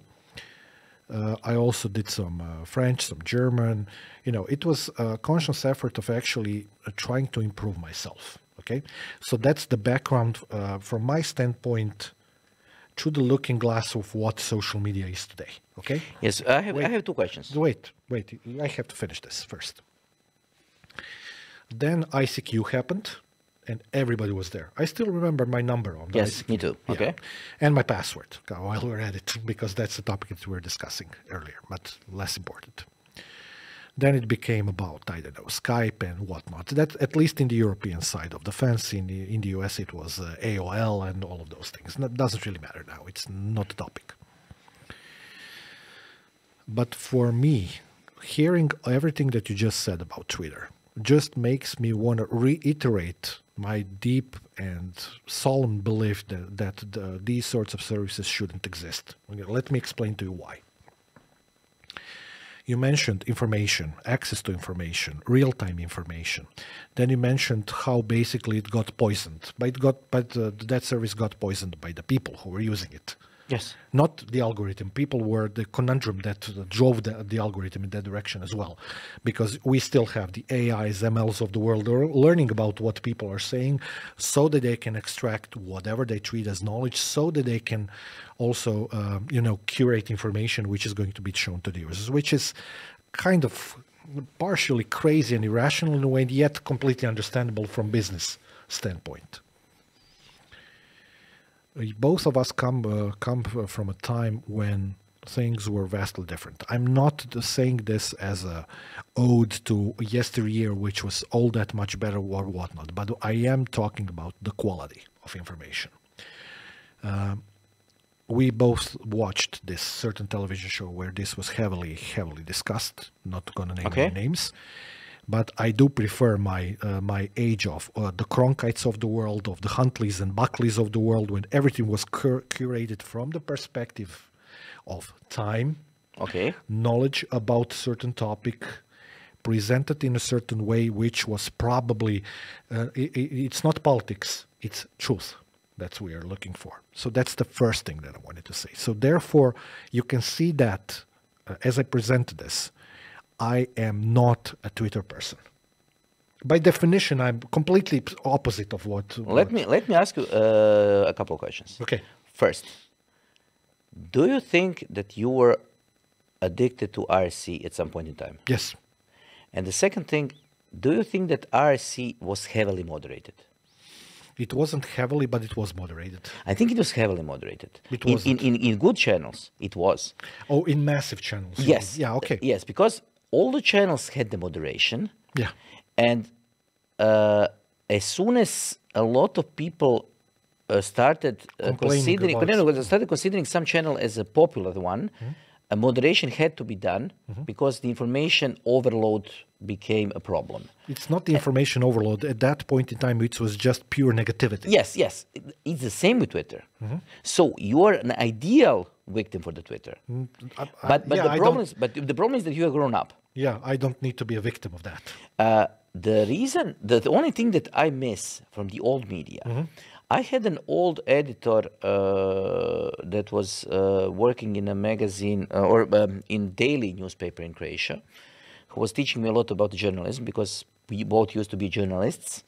And he was teaching me about all style of journalism. And the only thing that was, and the biggest thing that was happening then, the editors were completely aware what the desired audience was and what was off the limits. So I was asking him how to create a compelling front page. There was a dialogue how to create a compelling front page for the daily magazine, or for the daily newspaper, not magazine, a daily newspaper. So an actual daily, 7 days a week, a huge 100,000 circulation on for our market, huge. 4 million people in Croatia, 100,000 per circulation per day. So a hugely influential front page. He said, blood, sweat, and tears, but not directly. Ideally, all three of those, but not directly. Because he said that if you show blood, if you show sweat, if you show tears, it's too direct. People don't relate to this, especially with blood. So when there was a huge, back then, when there was a huge thing happening, there was a huge explosion, something awful happened. You wouldn't be able to find images that you're able to find today on the media. Because people depended on things being filtered enough to be digestible by a normal person, to understand, normal person was able to understand the intensity of what happened, but still it wasn't something that made you sick. Today, media is trying to make you sick because this counts as engagement. And yeah, again, going to the point that I made in one of the previous episodes, people need their dramas. Yes, and Twitter is great in providing drama. And if you want to find drama, yeah, perfect place. Yes. So what you can create your own drama. Right now there is drama that says we have something called French salad here. So the one drama was, is it called French salad at all? Because French don't call it French salad. Yeah, understandably. Not even by a close proximity. And the other thing was should there be apples in French salad? Okay. This is a huge thing that people actually talked about because people have too much time on their hands. But the problem is that only by using... No, it's not that they have too much time. They find time for things that they consider to be important. No, they find time for things that they consider to be fun and engaging. Engaging for them to not think about their normal lives. And that's this the definition of, let's say, semi-psychosis. No, it's escapism. Yes. It's a normal thing. It's a normal defensive mechanism when you're living in a complicated world. Yes, but not as a daily thing that you do years and years and years in a row. Then that's a condition, I think. Yes, but believe me, a lot of people have this kind of condition. Yeah, I know. So I'm not dissing on them. I'm just saying. So what we are talking about right now is we are trying to establish that social media exists. Social media is hugely influential, and not moderated enough. Almost all the social media is not moderated enough for the health of every normal human being. Yes, the social media that is moderated and that exists is usually publicly owned, so stock exists, so it is directly responsible to its stockholders, so it is going to create moderation that is going to maximize the return and the money that is being lent to the you're explaining me money as a source of corruption. Yeah, gee whiz. Yes, and then suddenly there is a company that is privately owned, because you don't have any other companies that are privately owned in the social media market. Everybody else is shareholder based. So right now you have a whatever you call it, outlier, black swan, whatever. And right now, this is why everybody is taking a look at Twitter. Okay, cool. So explanation works. So this was the idea. The idea is not that Twitter is so influential. The Twitter is a social experiment and a media experiment that is going to be talked about because there is a hugely influential person in front. A huge amount of money has changed hands. We don't know all the shareholders in this money because they're always shareholders. We have seen the price of all the other stocks that Elon Musk is involved with drop. There is also a political component because Elon Musk has his own share of influence, enormous influence in space travel, in global communications. So it's he has implied consequences in communications right now in Ukraine. There is a huge story about Starlink not being available and being available, and two tweets from Elon Musk created a huge controversy. I know. So there is a lot of things involved, and people love drama.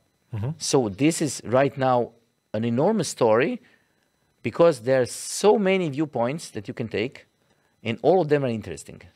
Yeah, okay. I'm only interested in one. Hence, what I want to, the second thing that I wanted to tell you. I discussed this with you, and we also discussed this with our students here at the university, and I think it's a valid point to be raised. If nothing else, I think it should be used as a metaphor for something that can be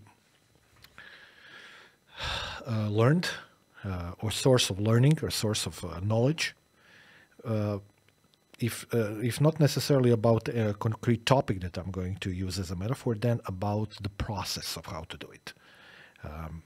We both come from the age of printed media. I'm not talking about our careers now, just as general people. We read our fair share of thousands of pages of various types of magazines over Tens of thousands of pages. We have created thousands of pages. Yeah, I know. I'm completely not interested in that. Just saying. And I want to tie this out to something that happened to me over the summer, which was a very big event for me, which is partially to blame for some of the things that I said today as well, and which is something that I think can be used, if you want to, as a tool to drive yourself to, let's say, to a better overall state of mind or whatever. Because I am actually interested in those topics, although I'm a little bit nihilistic at the generalizations about those things. So here goes. Over the summer, or just before the summer break, I got in contact with this dude in UK who said that he's going to send me a CD or DVD with PDF versions of the old American Byte magazine. Okay. And he sent it to me for basically for the charge of the, postal office service. It was I was actually actively looking for a source for that because I wanted to read some stuff and I wanted to learn about some stuff related to the old ways of how people were producing articles, because the journalistic bug has kind of like escaped me, left me a little bit for a certain period of years. And after both of us spent the past 2 years writing some books which are available on Amazon, I also felt a little bit empty in terms of creativity of writing something, putting something on paper, because the two books that we did are more than 1,000 pages long. So that kind of like sapped away my energy for writing. I was looking for some new source of, let's say, some ideas or something. And sometimes people, oftentimes I would argue also, try to go to their roots for that. Okay, I think that's it's not an emotional process. I think it's rational as well. Then it becomes a little bit more emotional, perhaps. And that DVD was sent to me, came to me like via post office around, let's say, the beginning of July. We had the exam terms and all of those things we had to do. And after that, I went to vacation just like you did. And I made the promise to myself that I'm going to try to read, as a part of my vacation plan, at least the first 10 issues of that magazine. Okay? So I put those 10 PDFs on my iPad, because I have a tendency to read. I usually don't read anything related to IT or technology or work at all when I'm on vacation. So for the past 10 years, I've made a conscious effort never to read anything about anything related to anything that I do. Okay, so but this can be considered. Okay, this can be considered a history. Yeah. So you're reading history. Yeah, basically, yeah, but still technology. So this was actually quite a change of pace for me, because for more than 10 years, I haven't read a single line of text related to anything that we do when I was on vacation. I opened the first issue, the first PDF. Went through first couple of pages, first editorial, cool, went through that, all good. Went through the impressum, all good. Went through the second editorial, all good, and came to the first real article in the magazine. And it was an actual real article. Yeah, no. It was way more than that. Let me explain this. No interjection.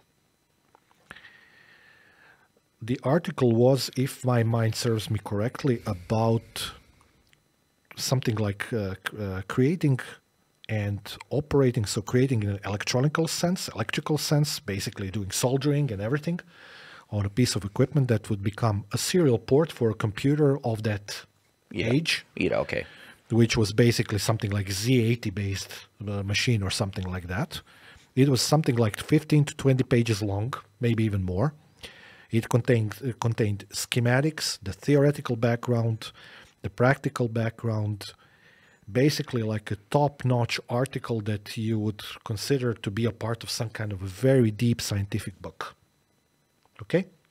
I went through the first 5 or 6 pages, took a deep breath, then went back, read the rest of the pages, and after that I felt the need to take my iPad and smash it to the ground, and B, I wanted to take some kind of a blunt weapon and hurt myself. Not because I'm in any way negative, or because I am depressed or depression prone at all. It's not that type of feeling. It was anger. It was rage. Reason being that I haven't read such a competent article in the IT magazines ever. And that gave me another outlook to what I was writing as a journalist / editor all the way through the years when I was still doing it. I thought I was doing, let's say, a decent job. I never said that I kicked ass or something. I thought that I was doing a decent job, and I was for that era. But for me, actually, that was reading that bite from, I don't know, 1984 or something like that, which was, Byte then was a popular magazine in the IT. It's not a professional, deep-level something magazine. It was just a regular, it's mainstream. It was mainstream, but yes. Let me interject a little Wait, bit. let me finish this for a second. It's not going to take long. It was a formative experience for me because A, I realized that I could do better. B, that we literally, at least there, and I would argue in many other examples in different areas of what the humankind does today, there was actually availability of correct information, very deep knowledge, etc. There was something to be learned from that, something to be concluded from that, and something that you can build upon on top of that, which was, again, yet another big revelation for me, because it made me realize that, and this ties into the Twitter story very nicely, actually. It made me realize that there is a reason why I'm not using services like that. Because from my perspective, they're a fundamental waste of time. I prefer, that's why I mentioned the Cronkites and Huntleys and whatnots of the world, of the journalists of the yesteryear, which were great personalities, and for the most part, they really have their role in history. In politics as well, if you want to look at it this way, ending the Vietnam War, etc., etc. But here is my point. We could be spending our time doing so many better things, inventing new things, which we stopped doing on average in the past couple of decades. For the reality, from the standpoint of real progress that we need to make as a humankind. We talked about this previously as well.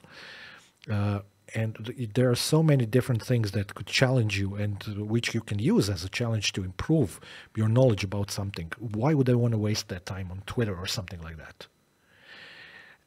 Again, I'm not dissing on Twitter or people using it. I understand. I went through the social media fix, but I also made a conscious effort not to do it anymore. And I'm fine with that. Internet Relay Chat is a perfect example of that. I spent a lot of time there. One day I said, I'm done. Okay, but you need to do this. This is the same as smoking because this is an addiction. I did it with smoking as well. This is an addiction. Yes. And the problem is that I was completely with you up to the point when you said that not enough progress is being done. I think that the progress is being done exponentially. But the problem is that the sewage that comes out of the social media is being dumped even more on all the channels. So you need to be extremely careful. Where do you get your information from? in order to see what is actually being done. I'm talking about scientific progress Yes, specifically. scientific. And no, you're completely wrong, because statistically speaking, if you wanted to do a little bit of check into that, you could. I did some weeks ago. The ratio of scientific papers and books being published in the world today between, let's say, if you want to go into the politics, Okay. between the Western and the Eastern part of the world, it has become completely the opposite to what it was 10 years ago.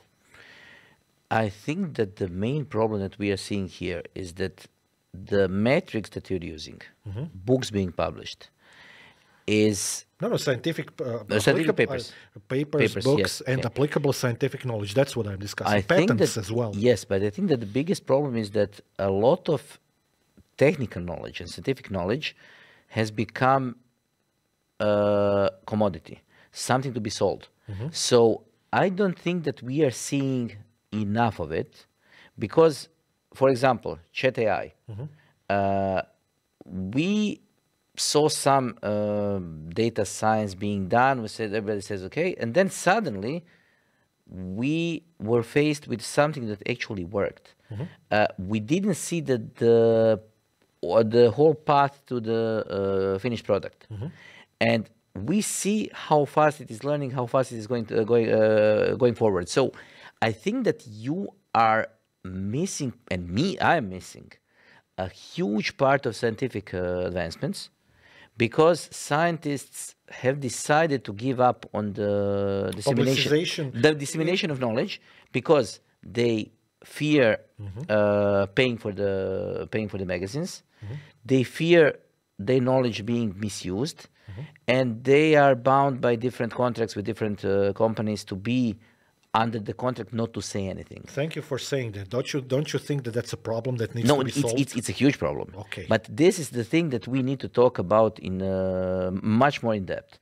This is something that we need to talk. We are going to talk about education in one of the episodes later. I think it's going to be a serious, actually. Yes, because the problem is that we are gatekeeping knowledge, and we are gatekeeping knowledge for completely wrong reasons. Correct. And the same thing that is happening, the problem is that when let's go back to 60s and 70s.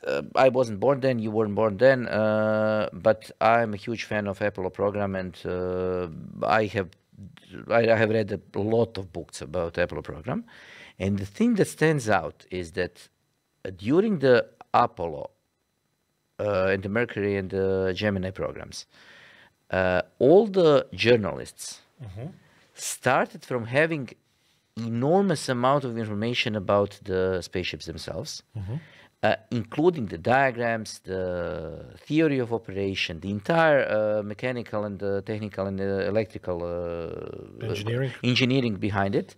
And then they created their articles out of this. So they had an enormous amount of information to boil down to a normal person, but the information was available.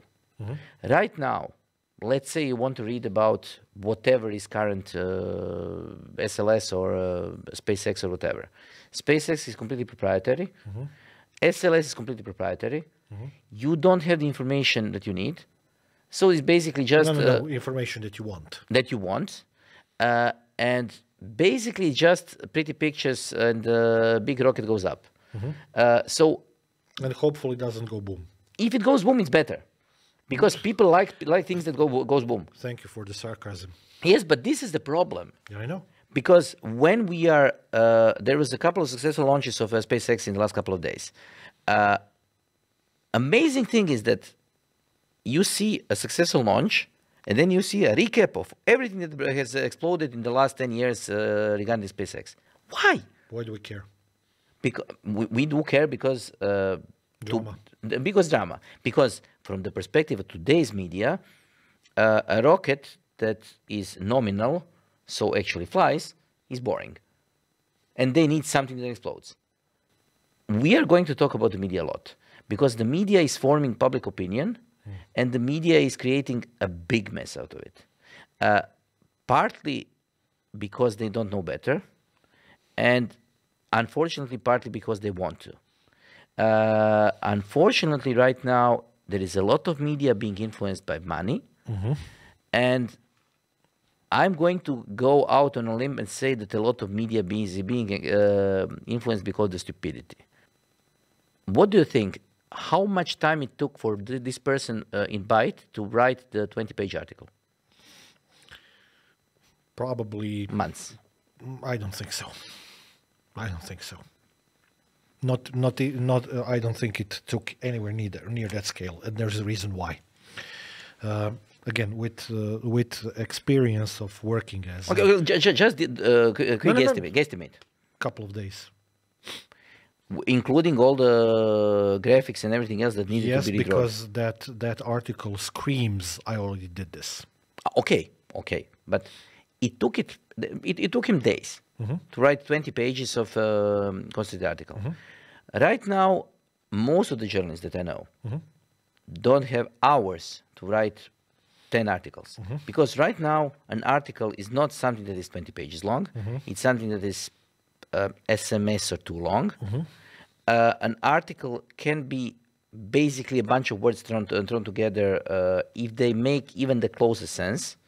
So there is a joke in the industry right now that says that the reason why chat AI is going to be noticeable in the modern media is because it doesn't make mistakes, and at least the sentences make sense. That's cool. And this is the biggest problem that we are faced with: money and lack of experience, if not calling it stupidity, of people who are accepting that they are going to do an awful work that is going to be completely superficial for such a small amount of money they're going to get out of the journalism business as quick as possible. And so we are... And become influencers, probably.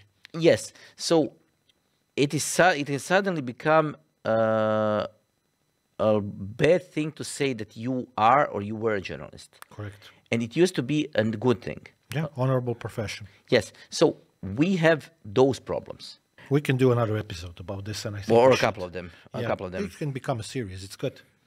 That's perfectly fine with me. No, so I know that I acted. I didn't actually act. I've really do not use Twitter. I don't care about it. I don't care what Elon said about it. I don't care about the premise of Twitter. Reason being that I care about other things which are actually correct and verified and stuff like that, because there is a lot of, as I said, spewage there that shouldn't exist. There's a lot of unnecessary drama there which shouldn't exist. I think that people have a lot more important things to do in life. If it's about trying to get away from their problems, I understand, but there are better ways for that. Hobbies, sport, music, go out and have a drink with a friend. That lost art of communication and social interaction between people, That being said, yes, I understand now a little bit better why Twitter is important. No, I don't support that premise in any shape or form. And I really do not care if it's going to survive or not, and I hope it's not. Not because I want to be mean to the people using it. It's just because rationally I really do not like what it's doing to the society. I would much more prefer for media like TikTok to cease existing. Agreed. Times 100. Yes, because it has much greater reach. Yes. It creates short attention span, people who are easily amused and cannot comprehend even the simplest of the sentences. And because they want the drama to last for 15 seconds. And then move on to next drama. Then move to the next drama. So they want quickly served bad data. It's not even information. It just blips. It just blips. Yeah. So this is one thing. And the other thing is that for the reasons that I mentioned before, I'm not going to go back into them, but I'm just going to say that I would heavily hate for Twitter to become anything other than a publicly traded company because it's a private company. And the reason why I hate this is because right now you have basically created a tool that is owned by somebody. You don't know who that somebody is. And Elon is right now a front end, but somebody is going to run it. It's a tool that can influence a lot of people in a lot of ways. And I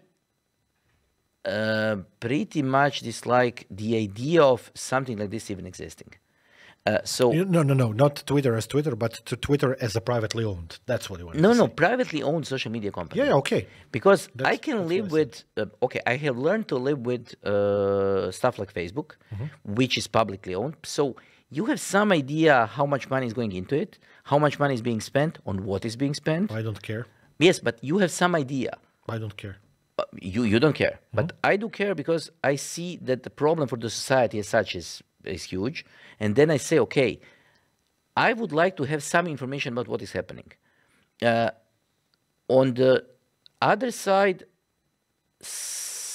all the experience that I know says that something even bigger and even probably worse is going to replace Twitter and Facebook and everybody else, because we have seen it happen. Yes, we have seen. You are old enough to say, okay, Microsoft was too big to fail. Then Google came and said, okay, we are going to take over the internet. And then everybody said Google is too big to fail. It hasn't failed, but it has faded away. Right now, the biggest thing that we are talking about is AI. There is some talk about ChatGPT becoming a source of information for people. Oh, Lord help. And this is something that is completely in line with people accepting whatever is being said to them. Twitter. Being given to them in small portions, easily understandable and completely wrong. Because people like fast food. People don't like complex food because they don't want to wait for the food. People like fast food because it's simple, it's cheap, and you can get it whenever you want it. And this is the same with information. I heavily disagree, and I know that you do as well. Yes. Because the information is not supposed to be a per order restaurant of fast food.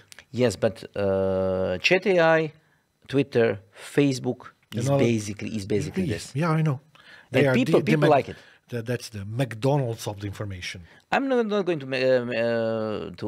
name any names because at least... No, I'm just using it as a metaphor for fast food. Yes, but else. I'm going to go with McDonald's right now and say that with McDonald's, at least you know what the quality is going to be. It is not going to be great, but you know what the quality is going to be. With social media, the quality can go up and down. You are not going to notice anything, but you are going to eat the whole lot of it. And this is the biggest problem. I just wanted to... So let's wrap this up. I just want to offer one closing statement. Oh, we have closing statements now. Yeah. I think I have a good metaphor for this. From my standpoint, all of these social media networks that you mentioned are nothing more than Mexican soap operas. That's it. And people should be made to pay for it if they want to have access to it. So that they are consciously spending money on something that is that they're using. Because then this is going to make them understand, okay, now I'm consciously spending my money on something that is wrong. The same with cigarettes, the same with everything else. So you are making them make a conscious decision to buy something. And then suddenly you're going to see that people don't like drama so much. Because why? Because it costs something? Yes. I agree. Yes. And do you understand how irrational that is? No, how rational that is while being irrational. Yes, and I can see that this should be a thing in the GDPR. I think that there should be an exclusion in GDPR that they're going to say if a person is buying, actually paying for a service, this service should be able to use that person's data for whatever it wants, because the user is stupid enough to buy it. Yes. So if you are buying a service, the service should be able to use your data however it seems fit, because you consciously are stupid enough to give this power to the service. Okay. And I think that paying for stuff is going to solve a lot of problems with the social media. Agreed, except for the blue check mark. $8. With the asterisk when it applies. Yeah, okay. Okay, so let's finish these things up. We've had some fun today yet again, and yeah, we'll see each other soon. And we are trying to keep it short. Yeah, and we are doing a damn fun job with it. Yes, okay, so bye. Bye.